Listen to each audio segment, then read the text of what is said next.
राम कृष्ण हरे विठ्ठल केशवा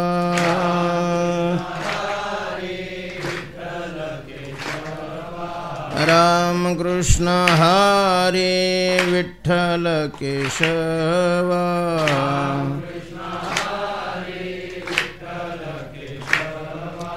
राम कृष्ण हरे विठ्ठल केशवा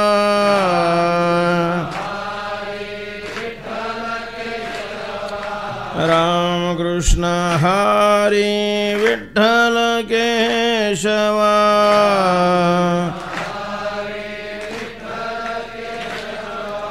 राम कृष्ण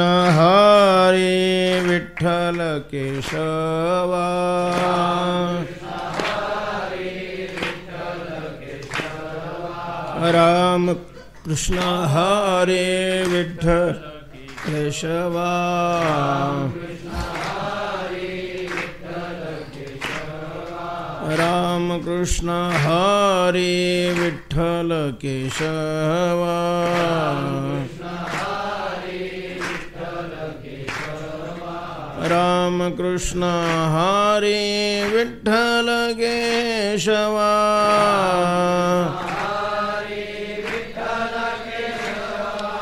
राम कृष्ण हरे विठ्ठल केशवा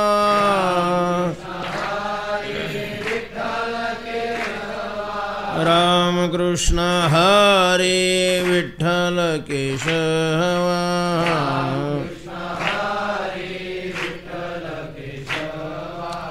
पुंडलीकवरदा हरे विठ्ठल श्री ज्ञानदेव ज्ञानेश्वर महाराज की जय।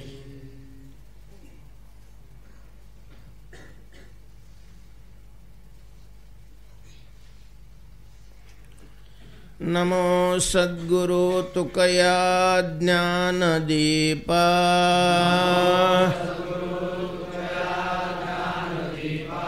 नमो सद्गुरु सच्चिदानंद रूपा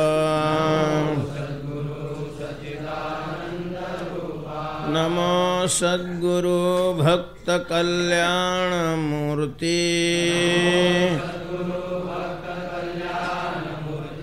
नमो सद्गुरु भास्कर पूर्ण कीर्ति मनुष्याकृति राघवे ख्याति केली शिळा शिखरे सागरी तारियेली तुका स्वामी हा पूर्ण ब्रह्म प्रकाशी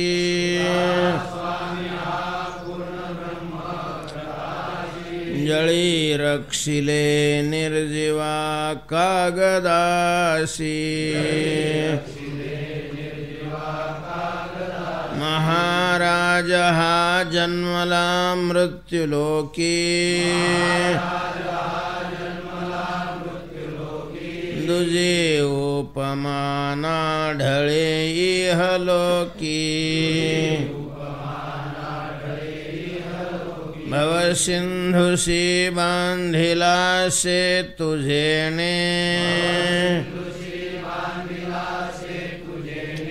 अनाथादिना कारणे तुकयाने तुका भासला मानवी वेशधारी परिहालिला विग्रही निर्विकारी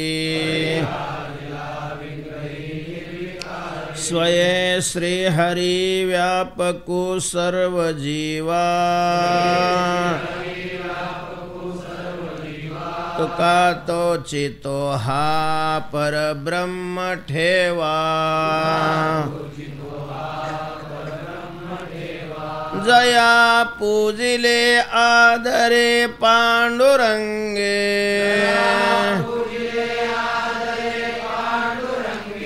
विमानस्थ केले प्रयाण प्रसंगे तनुमानवी दिव्य रूपीच केली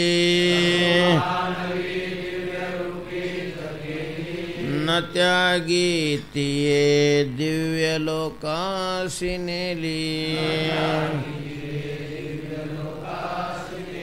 नरी कवरदा हरी विठ्ठल श्री ज्ञानदेव श्रीमंत श्री जगद्गुरु तुकाराम महाराज की जय। कृष्णांजने झाले स्वज्वळ लोचन तेने दिले वाण निवडून निरोपाच्या मापे करी लडबड त्याचे तेने गोडना भाग्यवंता घरी करिता विश्वासे कार्य त्या सरीसे होई जेते तुका म्हणे पोट भरे बऱ्या बोजा निज ठाव निजा निज स्थानी निरोपाच्या मापे करी लडबड त्याचे तेने गोड नारायणे। श्रीमंत श्री जगद्गुरु तुकोबाराय या अभंगातून आपली जी जीवनचर्या चालू आहे विलक्षण अशा प्रकारचं आपण जे जीवन जगतोय त्याची मीमांसा करतायत।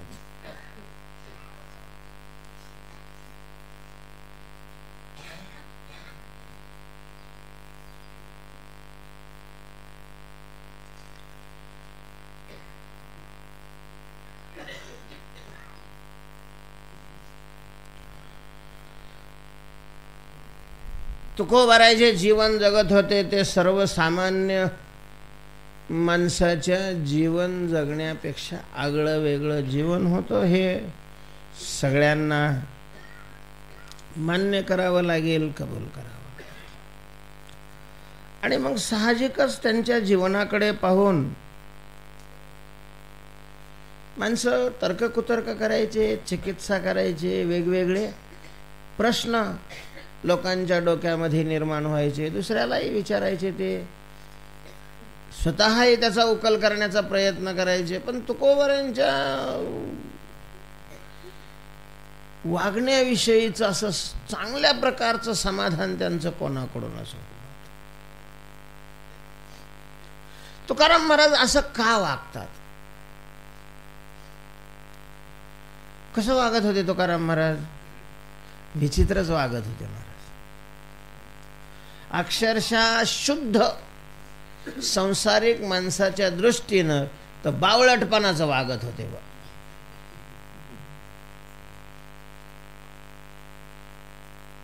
तुकोबारायांनीच म्हटलेलं आहे, त्यांचा अनुवाद केलेला आहे, तुका वेडा अविचार करी बडबड फार। मग काय त्याचाच मी अनुवाद एका शब्दात केला। वेळ संसारिक माणसाने तर त्यांना सरळ सरळ वेड म्हणूनच संबोधलेलं होतं, त्यांचंही त्यांच्याकडे दुर्लक्ष केलं। वेड्यासारखे वागायचे, वेड्यासारखे कसं काय वागायचे? असं काय तुकोबारायांच्या वागण्यामध्ये त्यांना वेडेपणा दिसत होता? बोल नाही के कोणाची कथे नागवाची नाची। लोकांनी किती येऊन समजून सांगितलं, कळवळून सांगितलं, डोळ्यात पाणी आणून काही काहींनी सांगितलं। तुकोबारायांच्यावर खास प्रेम करणारी जी माणसं होती, तुकोबारायांच्या विषयीची आस्था असणारी, जिव्हाळा असणारी, माया असणारी होती ना माणसं, त्यांच्या सोयरे संबंधातही होती, काही शेजारी पाजारी होती, काही मित्रमंडळातही होती। महाराज अक्षरशः चूल पेटून आहे तुकाराम महाराजांच्या घरामध्ये, 2-3 मुलं लहान, पत्नी, आणि याने आपलं उठलं का घ्यावा विना आणि जावं भांडाऱ्यावर, भानचंद्रावर, घोरवल्यावर, म्हणजे घरी काय चाललेलं आहे याची नुसती चौकशी सुद्धा नाही। मग ही काय वागण्याची तारा झाली होय? देवाचं भजन करत होते तुकाराम महाराज, सगळ्यालाच काय त्याच्याविषयी वाईट वाटत होतं, पण असं सांगितलं हो देवानं, लगे बायका पोराकडे लगेच पाहू नका, ते उपाशी मरू द्या आणि तुम्ही आपलं हरिहरी करीत बसा, असं देवानं सांगितलं. असं लोकांना वाटायचं. थोडंफार लक्ष द्यावं, नाही जास्त.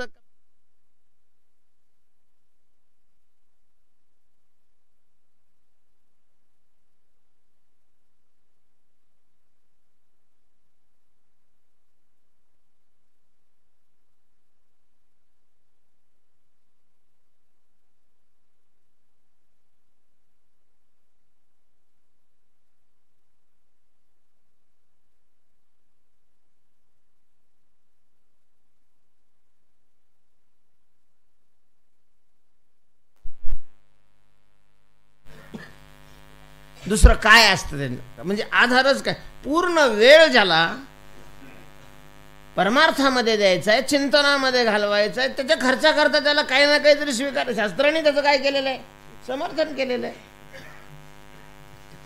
अयाचित वृत्तीनं जे काही येईल, यदृच्छया चोपपन्नम स्वर्ग नाही, यदृच्छया लाभ संतुष्टो द्वंद्वातीतो विमत्सरः. यदृच्छेनं येत असलेलं त्याचा स्वीकार करायला काय हरकत आहे?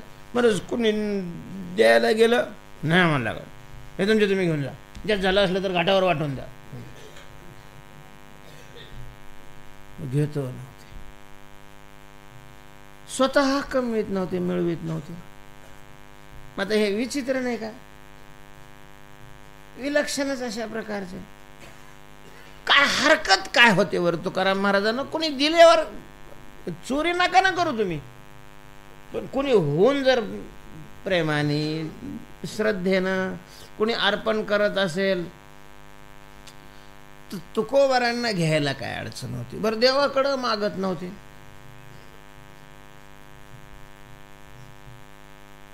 देवाकडं मागत. द्यायला लागला एखाद्याच्या रूपाने तर त्याला सडकून काढायचे. काय दिला ठेवा.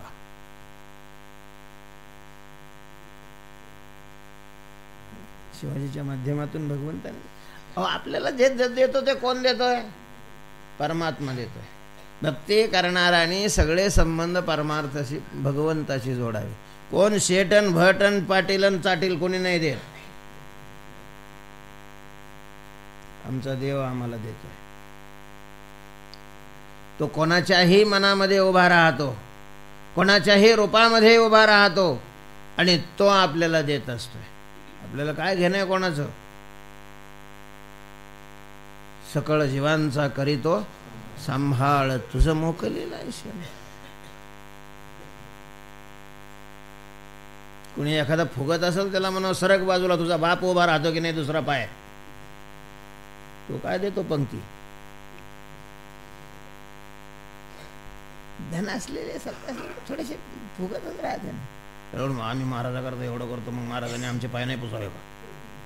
बरं, पुसणारे आहेत त्याचा तरी काय दोष आहे? जगात गोंडा घोळणारे आहे ना दुसरे, मग त्याला वाटतं सगळ्यांनी गोंडा घोळावा.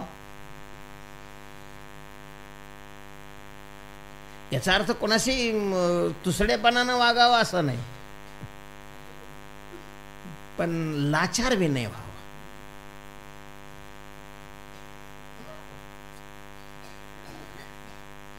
तेही पोटा करता नाही लाचार. काय ऐसे पोट न भरेसे झाले, पोट भरणार नाही तुझं. कुले सभे माझी हलविसी. मी नाही स्पष्टीकरण करत त्याचं, तुकोबारायांनी म्हटलं. तर असं कोणी देत असेल तर परमात्मा कोणाच्या ना कोणाच्या रूपाने देत असेल तर त्याचाही स्वीकार करत नव्हता. असं का? असं का होत होतं? मागे भूमिका ही मांडली होती मी कार्यक्रमामध्ये. सर्वसामान्य जीवन जगणाऱ्या माणसाला पैसा जीवापेक्षा जास्त आवडतो. द्रव्य जीवाहुनी आवडे या जना. सगळ्यांना. मग तो भिकारी असो का मंत्री असो, मंत्र्याला काय आवडतो? पैसा आवडतो. आणि भिकाऱ्याला सुद्धा काय आवडतो? पैसाच आवडतो. अंगठे बहादर असो का एखादा डॉक्टर असो, MD असो, कुठल्याही क्षेत्रातलं, दोघांनाही काय आवडतं? पैसाच आवडतो. हाही पैसा करताच मरमर करतो, तोही मरमर तर पैसा करताच असते ना, कमी जास्तीचा भाग वेगळा. आणि महाराज तुकाराम महाराज म्हणतात आमाशी पाशाना होनीहीन. आता बरं आहे का?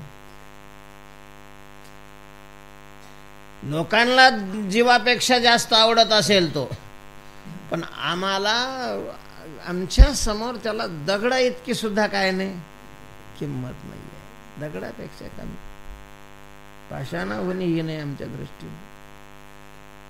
याचं कारण काय आहे? तुकोबारायांना विचारलं, असं का?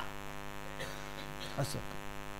महाराज स्वर्गाला जावं नाही, स्वर्गातलं पद, पण कमीत कमी तिथं नुसतं राहायला जरी मिळावं. लोक केवढे प्रयत्न करतात. यागाच्या वराती लावतात, वराती यज्ञ करतात. पोरांना खाऊ देत नाही तूप, पण ते अग्नी टाकतात. का? स्वर्ग. स्वर्ग काम हो याच्यात. शास्त्राने सांगितलेलं आहे की तुम्हाला स्वर्गाला जायची इच्छा असेल तर काय करा? यज्ञ करा. यज्ञ करणारा स्वर्गाला जातो. शतमक संपत्ती स्वर्गीची. आणि मग त्यातली त्यात जर स्वर्गातलं पद मिळत असेल, त्यातली त्यात मुख्य पद इंद्रपद, स्वर्गाचा राजा,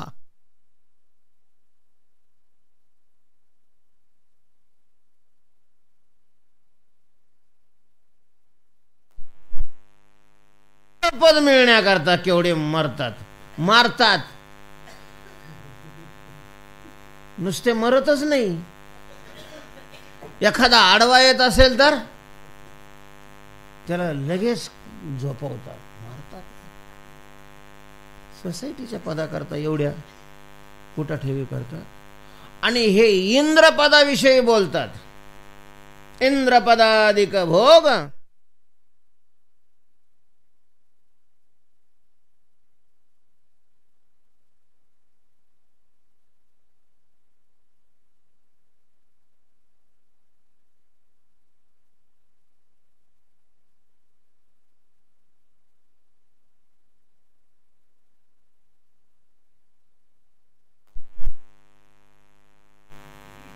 तेथे दुश्चितच निजडोजेश.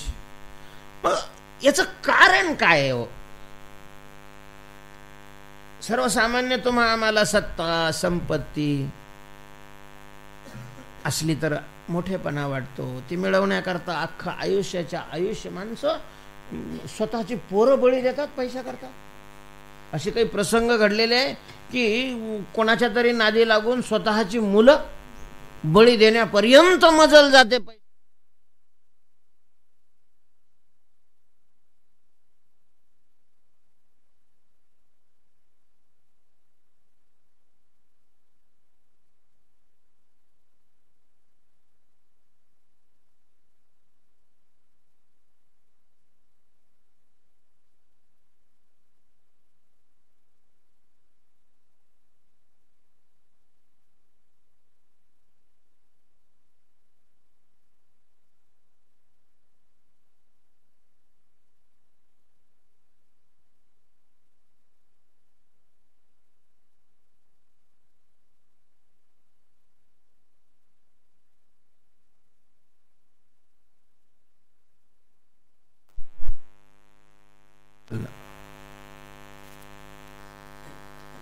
काय फरक आहे तुमच्यामध्ये आणि आमच्यामध्ये? तुकोबाराय म्हणतात फरक काही नाही, फक्त दृष्टीचा फरक आहे. कशाचा फरक आहे? दृष्टीचा फरक आहे. तुम्हाला जी दृष्टी आहे ती दृष्टी मला नाही आहे, आणि मला जी दृष्टी आहे ती तुम्हाला नाही. पहिली माझी तुमच्यासारखीच दृष्टी होती ना.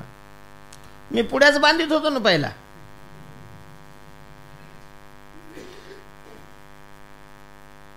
पाव किलो म्हणून 200 ग्रामच देत होतो.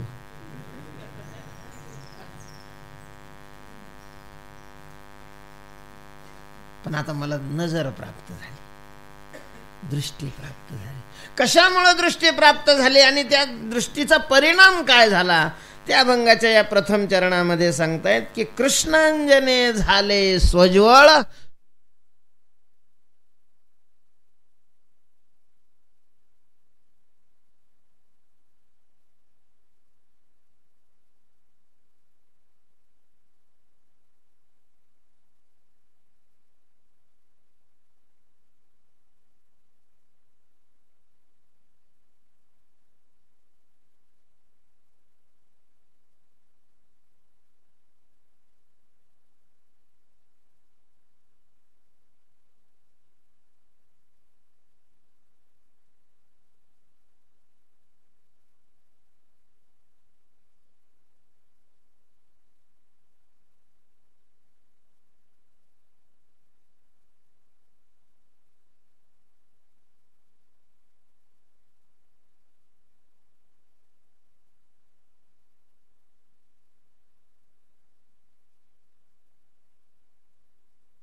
एक परिच्छिन्न आहे, दुसरा व्यापक आहे.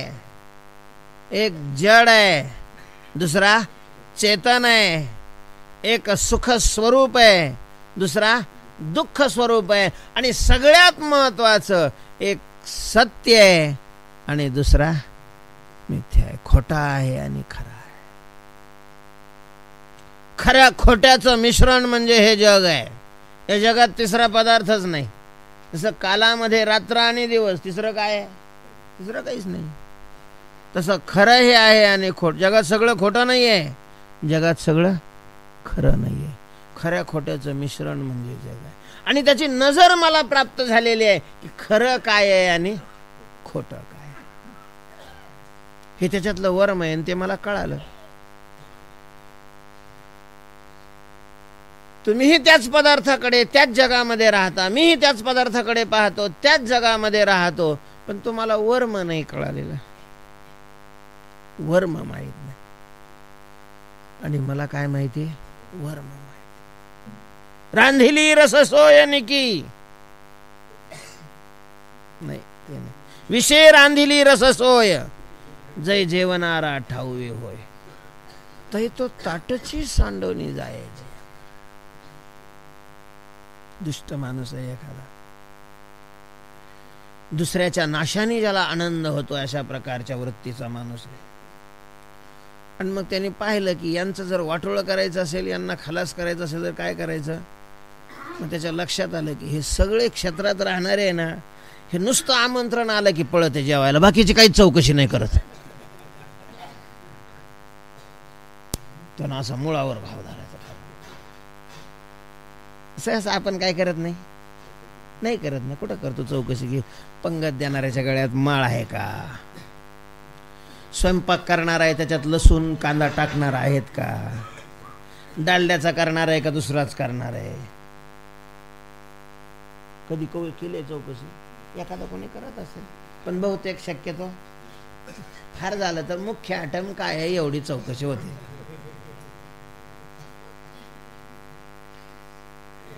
काय गुलाबजामू आहे, श्रीखंड आहे, मोतीचूर लाडू आहेत, एवढं.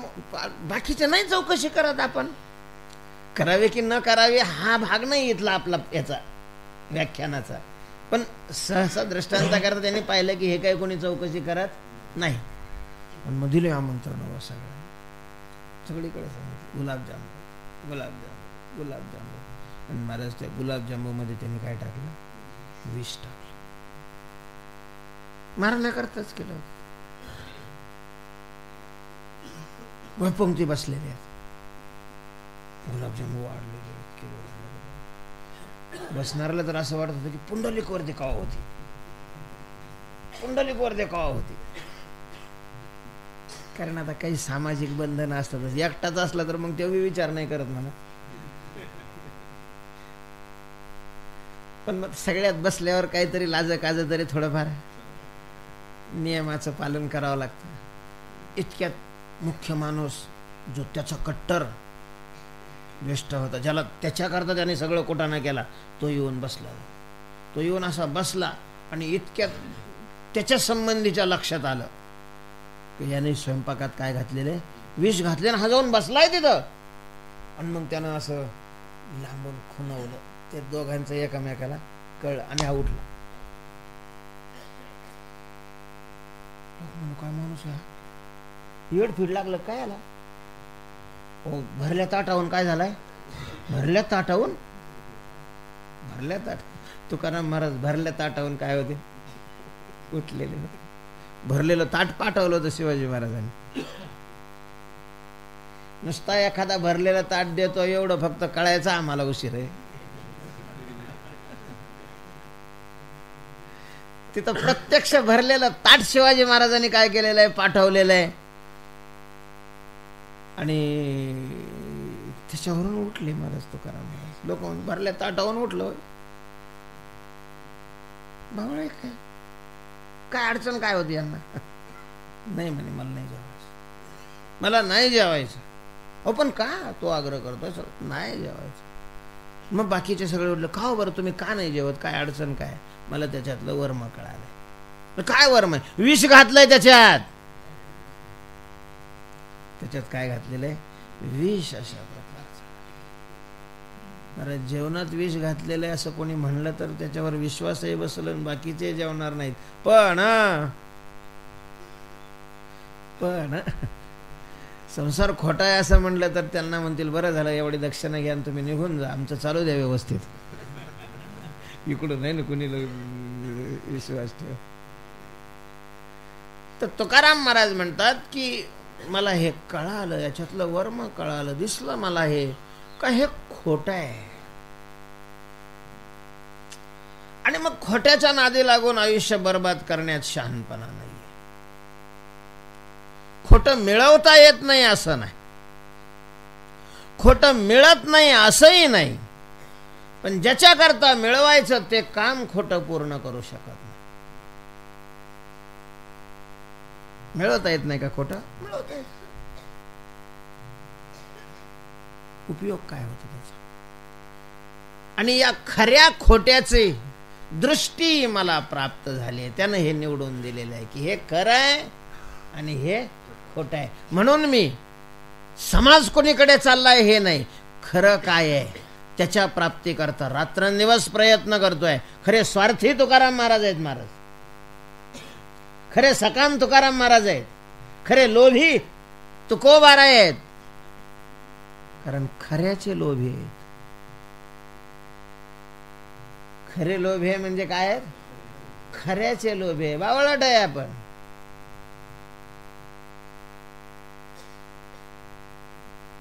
महाराज तुम्हाला ही नजर कशाने प्राप्त झाली. म्हातारे झाले आमचे लोक तरी त्यांना अजून मिळाली गेली ती नजर. रिटायर झाले तरी पान टपरीचं हे उघडून बसत तिथं. तुम्हाला ही नजर कशाने प्राप्त झाली. तुकोबार आहे त्याचं कारण सांगतात की माझ्या नजरेमध्ये अंजन घातलं. काय घातलं, अंजन. अशा प्रकारचं घातलं, अंजन घातलं.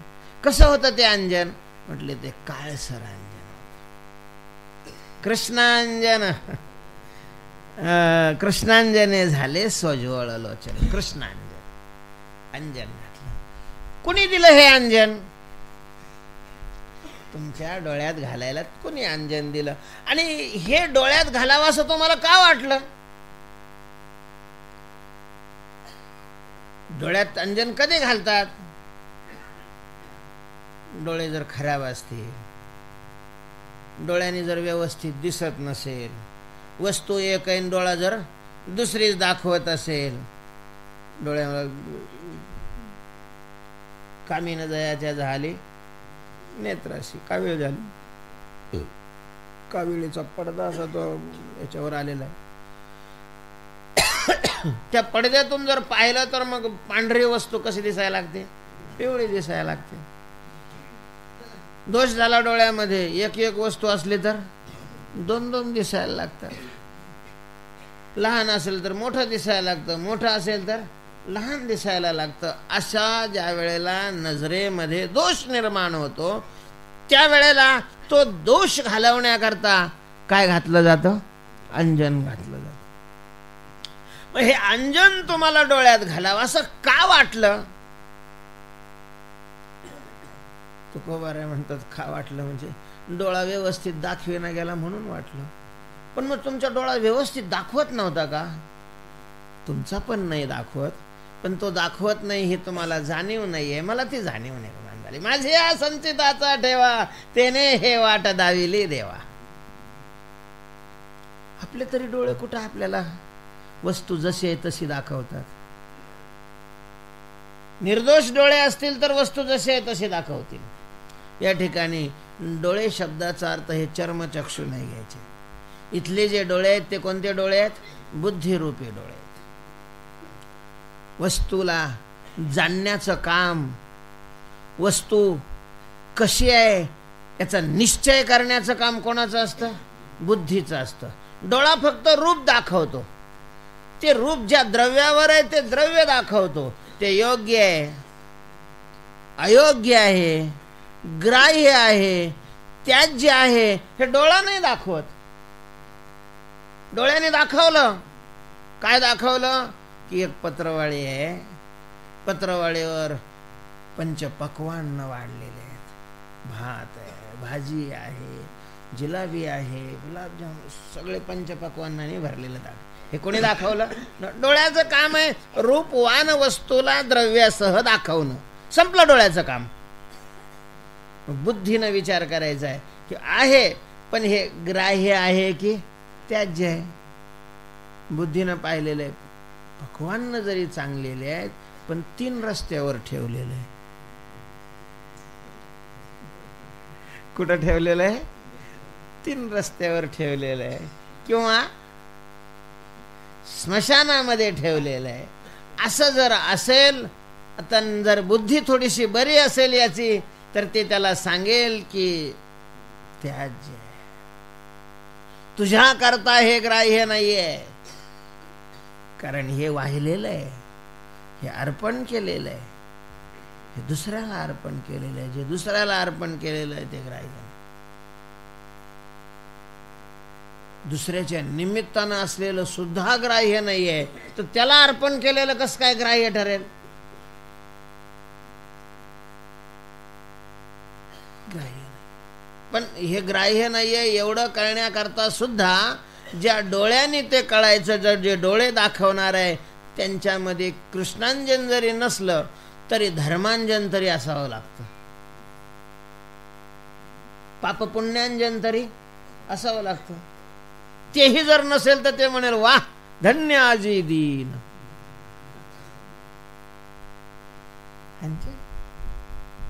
दृष्टीचा प्रश्न आहे ना हा.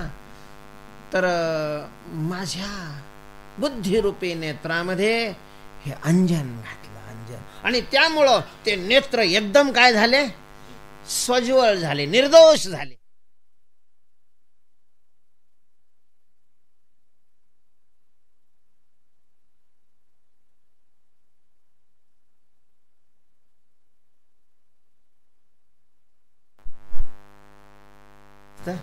काळसर दिसतं, काळसर.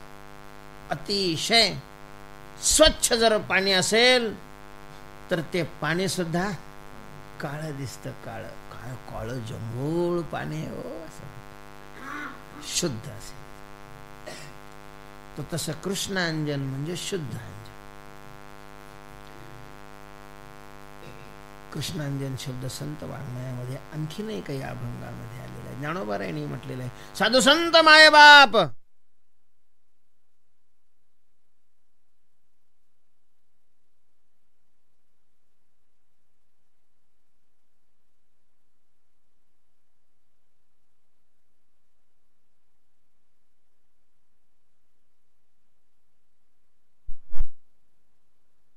हे अंजन. आणि मग त्याला काय नाव दिलं? कृष्णांजन. कृष्णांजन एक वेळा डोळा घालिता आढळ तिमिर दुःख गेले. या अंजनाने तिमिर गेलं. तिमिर गेलं म्हणजे अज्ञान गेलं. तिमिर शब्दाचा अर्थ अंधकार आहे. आणि अंधकार आणि अज्ञान यांचं सादृश्य असल्यामुळं, साम्य असल्यामुळं बहुतेक ठिकाणी तमाला अज्ञानही म्हटलेलं आहे आणि तिमिराला अंधकारही म्हटलेलं आहे. तिमिर म्हणजे अज्ञान. तिथे गेलं. दृष्टी समोर असणारं जे तिमिर आहे ते तिमिर काय झालं, बाजूला झालं. दृष्टीची पावर वाढली. दृष्टीमध्ये तेज निर्माण झालं.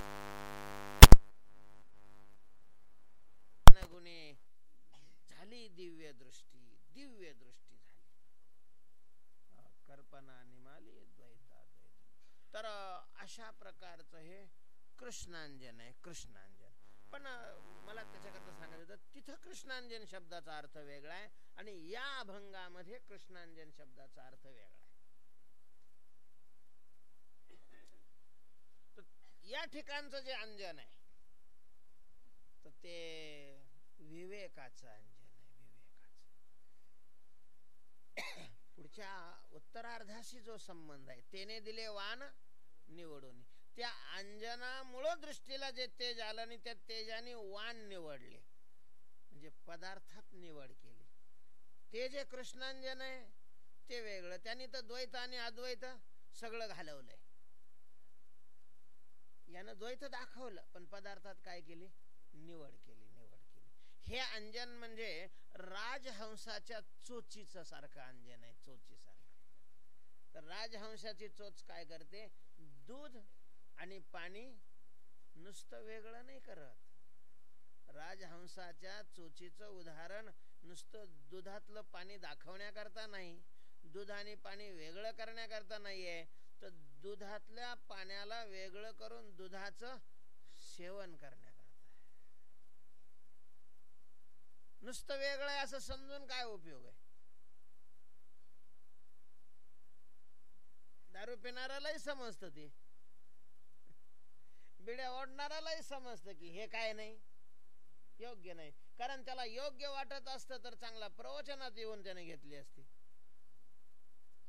समाजामध्ये तो ज्या अर्थी तो चोरून करतो त्या अर्थी चोरून करतो याचाच अर्थ काय आहे त्याला माहिती आहे की समाजात हे काय नाही, योग्य नाही. म्हणजे योग्य नाही हे त्याला कळलं, पण चालूच आहे दणका. त्याच्यामुळे तो राजहंस नाही. राजहंस त्याला म्हणतात की नुसतं वेगळं नाही, वेगळं करून साराचं ग्रहण आणि असाराचा त्याग. विवेक म्हणजे कळणं म्हणजे विवेक नाहीये. त्याप्रमाणे ज्ञानोबांनी दृष्टांत दिलेले आहेत काही. या विवेकाचं स्पष्टीकरण करण्याकरता दृष्टांत दिलेले. जसं राजहंसाच्या चोचीचा दृष्टांत आहे, दुसरा वाऱ्याचा दृष्टांत आहे, वाऱ्याचा. तिसरा मथनीचा दृष्टांत आहे. अजून हे तीनच आहे वाटतं, नाही का? वारयाची आधारसा पडेन्नला कोंडा का नोरेची जैस. वारा नुसता भूस आणि बी यांना वेगळं नाही दाखवत, वेगळं करून त्याच्यातलं जे भूस आहे लांब फेकून देतो. लांब उपनेर मध्ये एकदा कंस घातली आणि मशीन सुरू केली रे केली का त्या मधले जे हे असतात पंखे, त्या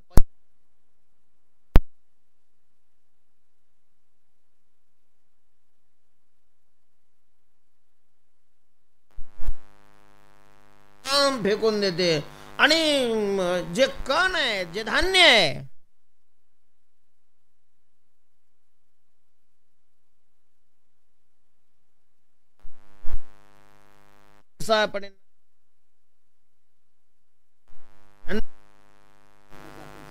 राशीवाद जोडे. दुसरा किंवा मथनी. मथनी नुसतं दह्यामध्ये असार अशा प्रकारचा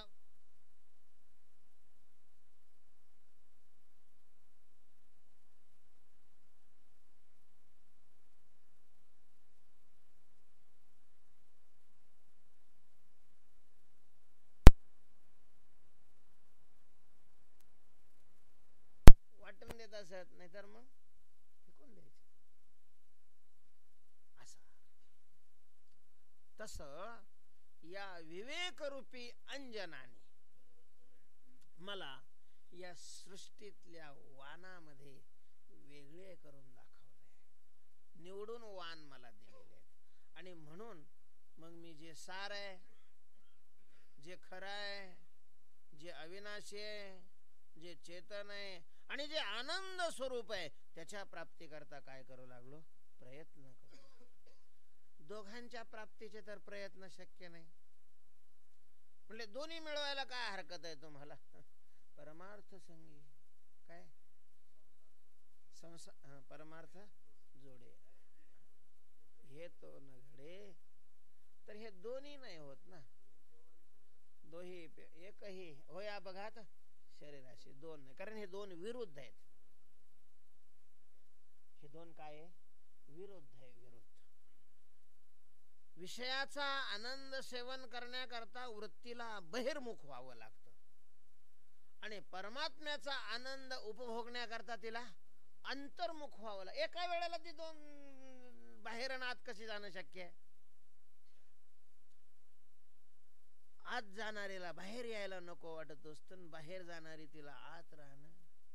महाराज इथं चातुर्मासला राहणाऱ्याला बाहेर नाही जावं वाटत, सवय लागून जाते, नको वाटतं लगे. कुणी एखादा आग्रह करत असेल तर असं वाटतं की हा यमाचा अवतार आहे, नको वाटतं, इथून जायला नको वाटतं. आणि ज्याला फिरायची सवय लागलेली आहे हा, त्याला इथं यमाचे अवतार दिसतात. मग त्याला इथं राहायला एका वेळेला दोन कसं शक्य आहे बरं? बहिर्मुखता आणि अंतर्मुखता या दोन्ही गोष्टी नाही जमत, नाही जुळू शकत. म्हणून तो काय म्हणे, सांडी संसाराचा छंद मग परमानंद. परमानंदाची प्राप्ती हवी असेल तर महाराज या विषयाच्या आनंदाकडे धावण्याचं आपल्याला सोडावंच लागेल. हो, कामनेच्या त्यागे भजनाचा आला. त्याच्याशिवाय भजनाचा लाभ म्हणजे आनंद नाही. भजन होईल ज्याला ब्रह्मरस अशा प्रकारचं म्हणतात, ज्याला भजनानंद म्हणतात, प्रेमानंद म्हणतात, तो नाही प्राप्त होणार. त्याला या आनंदाचा त्याग दृष्टांत देतात ना. आतलं मीठ काढून टाकल्याशिवाय साखरेची गोडी समजणारच नाही, कळणारच. अशा प्रकारचं सोडावं लागतंय, दोन्ही जमत नाही. आणि मग तुकोबाराय म्हणतात, मग हे खोटं आहे, हे जर मला प्रत्यक्ष दिसू लागलेलं आहे, याच्यात आनंद नाहीच, दुःख आहे. संसारात आनंद मानायचा असतो का आनंद असतो? मानायचं असतं. आपणच फटाके एकत आणायचे, फटाके एकत आपणच आणायचे, त्याला आपणच पेटवायचं आणि आवाज झाला का टाळ्या आपणच वाजवायच्या. याच्यात काय आहे आनंद? मानायचं आहे, असायचा काय ढेकळाचा भाग? मानायचं नुसतं. आणि मग मानायचं कुठपर्यंत मानलं जात? त्याला काही मर्यादा असतात. आग पडल्यावर काय मानेल कवर? तुकोबाराय म्हणतात, म्हणून मी त्याच्याकडे पाठ केलेले. तर या अंजनाने मला असं स्पष्ट स्पष्ट वेगळं करून दाखवलेलं आहे. माझी दृष्टी निर्मळ झालेली आहे. तुकोबारायांना विचारलं, महाराज पण तुम्हाला हे अंजन कुणी दिलं? तुम्हाला हे अंजन डोळ्यात घालावं असं का वाटलं? तुकोबाराय म्हणतात, म्हणून वाटलं की अनेक जन्मात मी या विषयाच्या मागं धावतोय, अजूनही माझी तृप्ती कशी काय झाली नाही. संसारात अतृप्त नाही असं कुणीच नाहीये, सगळे अतृप्त आहेत. पण महाराज हा विचार बहुतेकाच्या आत नाही निर्माण होत की आपण अतृप्त का आहे. रस्त्याने चालणारा माणूस त्यावेळेला लोकाला विचारतो की का हो, रस्ता अमक्या ठिकाणचा कुठला आहे? कोणत्या वेळेला? ज्या वेळेला त्याला हे लक्षात येतं, समजतं की आपला रस्ता चुकलाय. जोपर्यंत आपला रस्ता चुकला आहे असं संशयच येत नाही, तोपर्यंत तो चुकीच्या रस्त्याने पण दान दान दान दान दान स्टॉपचा घेर टाकून पळत राहा. माझ्या लक्षात आलंय की आपला रस्ता काय झाला असला पाहिजे? चुकला असला पाहिजे. का बरं तुम्हाला असा संशय आला? इतके दिवस चालतोय ना अजून मुक्काम येत नाही म्हणजे काय? चालल्यानंतर ज्याच्याकरता आपण वाटचाल तर चालू आहे आणि ठिकाणी येत नाही. वाटचाल चालू आहे आणि ठिकाणी येत नाही. बाकीचे ठिकाणं किती काही निघून गेले, पण जे पाहिजे ते येत नाही. कोणतं ठिकाण पाहिजे असतं आपल्याला? आपल्याला असं ठिकाण पाहिजे असतं का जिथं दुःख नाही. असं ठिकाण पाहिजे असतं का जिथं मृत्यू नाही. असं ठिकाण पाहिजे असतं का जिथं अज्ञान नाही. सच्चिदानंद ठिकाण नाही. असं कोण आहे की ज्याला सच्चिदानंदाकडे जायचं नाही? सगळेच देव मानणारे, देव न मानणारे, देव मानणाऱ्या करता कायदेशीर गुन्हेगार ठरवण्याचा प्रयत्न करणारे, सगळ्याला कुठं जायचंय? जायचंय एकाच ठिकाणी ना. सगळ्यांना सगळ्याचं ठिकाणी एकच आहे. त्याच्याच करता तो निघालेला आहे. वाटचाल चालू आहे. महाराज किती तासापासून आपण चालतोय? तासापासून नाही, जन्मापासून. जन्मापासून अनादि शब्द वापरलाय शास्त्रकाराने सुद्धा. शास्त्रकारही गॅरंटी नाही घेत आपली की तुम्ही इतक्या जन्मात वाटचाल केलेली आहे. अनादि कालापासून चालू. अनादि कालापासून अजूनही आपण त्या ठिकाणाला पोहोचत नाही. म्हणजे नक्की काय झालाय? रस्ता चुकला आहे. नक्की आपल्याला खरं काय आहे, योग्य काय आहे ते दिसत नाही. डोळ्यात आपल्या दोष आहे असा संशय आला आणि मग मी भगवंताला शरण गेलो. महाराज भगवंताच्या कृपेनं आणि संतांच्या कृपेनं हे या अंजनाचं पेटेंट या दोघांनी मिळवलेलं आहे. या विवेकाचं अंजन फक्त या दोघांजवळच आहे. एक तर देवाजवळ आहे आणि दुसरं संताजवळ आहे. नव्हे हे अंजन ज्यांच्या जवळ आहे त्यांना काय मानावं? संत मानावं. संत. संत तेथे विवेका असने कीजी. शंभु चंद्र तेथे चंद्रिका. शंभु तेथे अंबिका. संत तेथे विवेका असणे. जिथं संत आहेत तिथं विवेक आहे.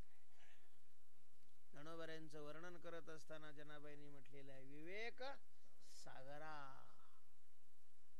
विवेकाचा सागर असणाऱ्या विवेकाचा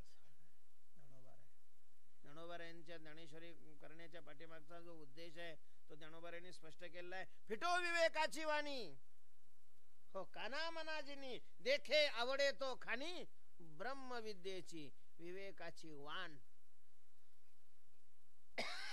विवेकाची उणीव, विवेकाचा कमतरता, दुष्काळ संपून जावा.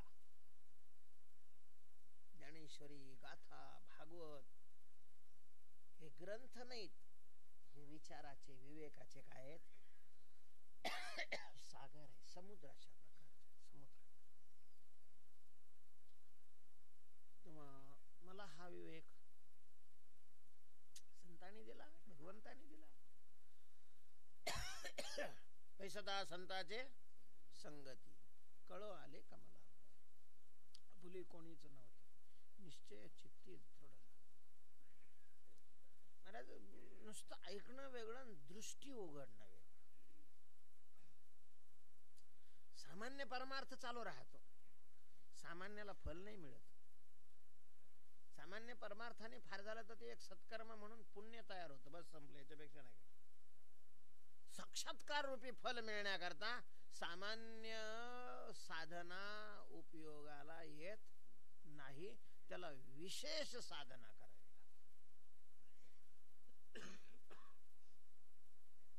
सामान्य साधना. भूक लागली, घरी कोणीच नाही. ती माहेराला उधळली तर सगळे पोरं घेऊन गेली. एकटाच राहिला. रात्रीच भूक लागली होती पण जाऊ द्या म्हणे आता कुठं कटणं करता. तसाच झोपला. पण मग सकाळी तर आग पडली. विशेष भूक लागली. आता काहीतरी करायला पाहिजे. काय दुसरं करतो? खिचडी करावी म्हणून डाळ तांदूळ एकत्र घेतले, धुतले, पातेला कुकरमध्ये टाकले, कुकर चुलीवर ठेवलं, खाली उदबत्ती लावली. काय लावली? उदबत्ती. म्हणजे अशी विझवून नाही, पेटलेली. जाळ नाही का ते? उदबत्ती म्हणजे जाळ नाही का? आहे ना. शिजेल का खिचडी? नाही शिजणार ना. सामान्य आहे तो जाळ. झाड आहे पण कसा आहे तो? सामान्य आहे. सामान्याने खिचडी शिजायचं फल नाही तयार होत. त्याला विशेष अशा प्रकारचा जाळ लावावा लागतो. तसं आपलं सकाळी उठले, आंघोळ केली, फट्टा वडला, ज्ञानेश्वरीच्या 10-20 ओव्या वाचल्या, 1-2 अभंग म्हटले, संध्याकाळी हरिपाठ म्हटला. विशेष नाही परमार्थ हा. काय? सामान्य परमार्थ. न करणाऱ्यापेक्षा, आणि आपण त्याच्यातच मस्त राहतो, म्हणा समाधानी असतो. आपल्याला तरी कुठं लगेच तुकाराम महाराज, ज्ञानेश्वर महाराज व्हायचं. पण साक्षात्काराचं फल मिळण्याकरता सामान्य परमार्थ नाही पुरा पडत. ध्रुवाचं चरित्र काय सांगतं? हिला विचारलं, आई मला बापाची मांडी कोण देईल की जिथून पुन्हा उठवणार नाही कोणी? ती जरी उत्तानपादाची काय होती? पत्नी होती, पण ती उत्तानपाद होता ना. उत्तानपाद होता ना तो. मग आता कोण म्हणत तिला त्याला आवडते, तिचं सगळी सत्ता त्याच्यावर चालते, हत्तीच्या आधीन आहे. आणि मग आता कोण देऊ शकतं? फक्त देव देईल. कारण काय, बाकीच्याला भरवसा कुठपर्यंत असतो? राजापर्यंत. कुणी एखादा आपल्यावर अन्याय करत असेल तर आपल्याला न्याय मिळवून कोण देईल? राजा देईल. पण सुप्रीम कोर्टाने जर आपल्या विरोधात निकाल दिला तर आता कोण आहे भरवसा? आता देव आहे. आता दुसरा कोण? देव देईल बाबा तुला.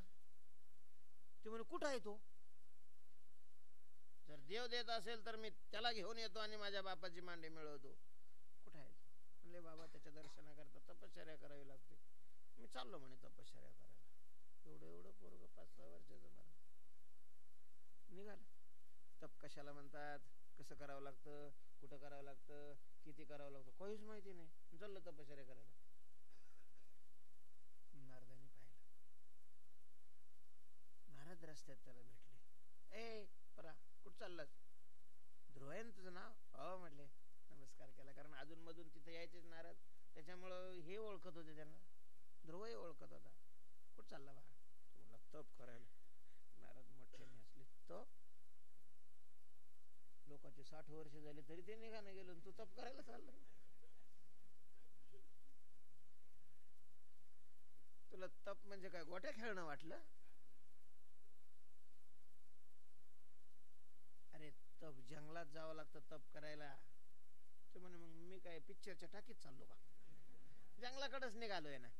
म्हणजे त्यांनी ते लिहूनच घेतलं की तपाला कुठं जायचंय? जंगलामध्ये जायचं. अरे बाबा, तप पुष्कळ त्याने भीती दाखवून पाहिली, त्याचा दृढ संकल्प पाहिला आणि मग त्यांनी सांगितलं काही हरकत नाही, मग जा. पण काय करणार तू? तप करणार म्हणजे? ते म्हणे मला माहिती नाही, तुम्ही सांगा ना. तप करायचं म्हणजे काय करायचं? आणि मग त्यांनी सांगितलं की जंगलात जाऊन राहायचं. आता 3 मिनिटं राहिली.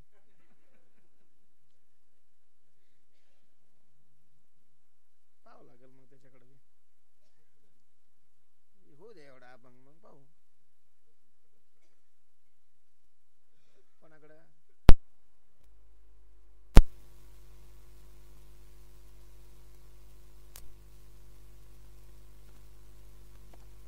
तुकाराम महाराजच्या अंगावर उकळतं पाणी एका बाईने टाकलं. त्या बाईला काय नाही म्हणले तुकाराम महाराज. बोलले कोणाला?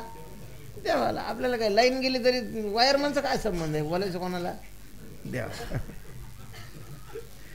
हो मग आता होऊ दे एवढा आपण. तर आता मी ध्रुवाचं सांगत होतो. त्यांनी नारदांनी सांगितलं अशा अशा रूपाचं ध्यान कर आणि ओम नमो भगवते वासुदेवाय या मंत्राचा जप कर. पण जे रूप तुला सांगितलेलं आहे ते साक्षात पुढे उभं राहिल्याशिवाय सोडू नकोस. ते म्हणे तुम्ही काळजीच नका करू. ध्रुव म्हणतात मला. तो गेला जप करला म्हणजे जंगलामध्येच. आता तिथं काय हॉटेल आहे चहा प्यायला, मुरमुरीचे दुकान आहे, मुरमुरे आणून चिवडा खायला. जंगलामध्ये काय फळं वगैरे असायची, जंगलातली पूर्वी फळं भरपूर असायची. मग त्याने फळं खायची आणि राहिलेल्या सगळ्या वेळामध्ये महिना झाला अजून काही उभा राहिला नाही पुढं. त्याला वाटलं अशा सामान्य तप करण्याने कुठं तो भेटणार आहे. महाराज फळं सोडून दिली, मग पानं खायला सुरुवात केली. दुसऱ्या महिन्यात महिना गेला तरी उभा नाही राहिला. पानं सोडून दिली, खाली पडलेली वाळलेली पानं खाल्ली. तिसऱ्या महिन्यामध्ये, चौथ्या महिन्यामध्ये ती सोडून दिलं, फक्त पाणी घेऊन पाणी पिऊन तपश्चर्या गेली. चौथा महिना संपला, भगवान भेट देत नाही, पाणी सोडून दिलं महाराज. पाचवा अख्खा पुरा महिना फक्त हवा अशा प्रकारची घेऊन जप केलेला आहे, तरी देव भेटत नाही. आणि मग शेवट विशेष तप केलं, हवा बंद केली, नाक दाबलं का पुढंच उभा राहिला. ध्रुवा ते म्हणे कोण आहेस तू, मला तप करू दे, कशाला आलास तू. तो म्हणे काही तपाची गरज नाही राहिली आता, तू ज्याच्याकरता तप आहे करतोयस तो मी आहे. बरं डोळे उघडून पाहिलं त्यावेळेला नारदानी जसं सांगितलं होतं, ज्या रूपाचं आपण अंतर ध्यान करत होतो तेच रूप काय आहे पुढं उभं आहे. पण मग त्याला नाक दाबावं लागलं, पण म्हणजे 5 महिन्यांनी दाबलं नाही तर इथंच दाब सर. विशेष साधना काय करावी लागते, विशेष साधना केल्याशिवाय विशेष फल नाही मिळत. तेव्हा या संतांनी मला हे अंजन दिलं आणि त्या अंजनाने माझी दृष्टी शुद्ध झाली आणि त्या शुद्ध निर्दोष दृष्टीनं जगातल्या पदार्थाची निवड करून दिली, खरा आणि खोटा. आणि मग त्या खऱ्याच्या प्राप्तीकरता मी विशेष काय करतोय, साधना करतोय. मी माझी साधना करतोय आणि तुम्हाला ते विचित्र वाटतंय, आता मी तरी काय करू. कृष्णांजने दिले झाले सोज्वळ, लोचन तेने दिले वाण निवडोनी. पुंडलिक वरदा हरी विठ्ठल श्री ज्ञानदेव ज्ञानेश्वर महाराज की जय. विठ्ठल विठ्ठल विठ्ठल विठ्ठल विठ्ठल विठ्ठल विठ्ठल विठ्ठल. पुंडलिक वरदा श्री ज्ञानदेव.